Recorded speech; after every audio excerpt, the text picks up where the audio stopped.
Hey guys, so in my last video I talked about why I use separate tracks for my video and also my VFX to layer them, to put them together. But in this video we're gonna talk about the benefits that not doing that, and we're gonna create fusion composition. But in the latest version of DaVinci Resolve, it has changed to just new fusion clip.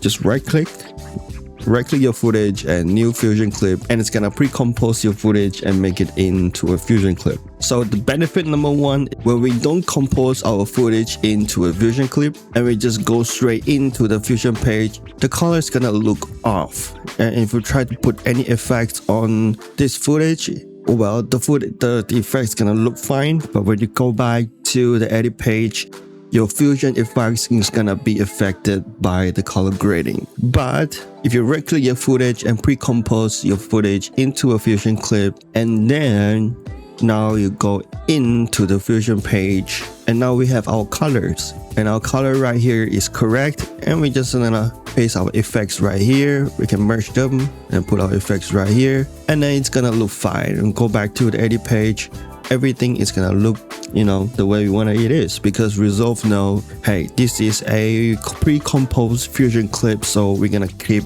the colors and also the data for our fusion effects. Number two, if you're editing a vertical video and you just jump right into the fusion page, and the fusion is gonna show you the whole video, not crop video, into the source viewer. And if we go back to our edit page, we're gonna right click and new fusion clip, and it's gonna compound that into a fusion clip. Now let's jump right back into the fusion page, and now we have a vertical viewer for our footage.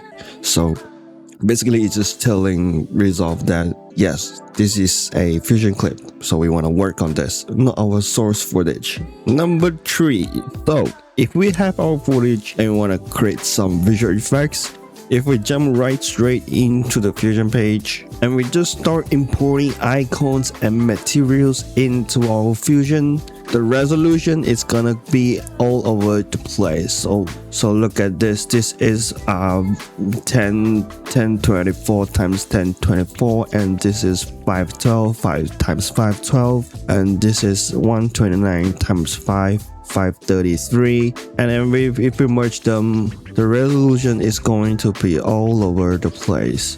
But instead, if we lay them down right here on the timeline, I'm gonna select all of them and right click new fusion clip, and let's jump back into the fusion, and it's gonna merge already perfectly for us, and then we can check them, and they're all gonna have a similar resolution for our fusion effects. So right now that you know this, you will know that in the future when you will need to use a fusion composition for your video. So that's the power of creating fusion composition in your Resolve timeline. A small step that gives you a cleaner timeline, faster performance, and much more flexible workflow when you're building effects. Once you start using it, it really changes the way you organize your files inside Resolve. If you find this breakdown helpful, feel free to drop a like, and also let me know in the comments what other fusion topics you want me to cover. And if you're new here, please consider subscribing for more videos like this, and I've got more deep dive Resolve tutorials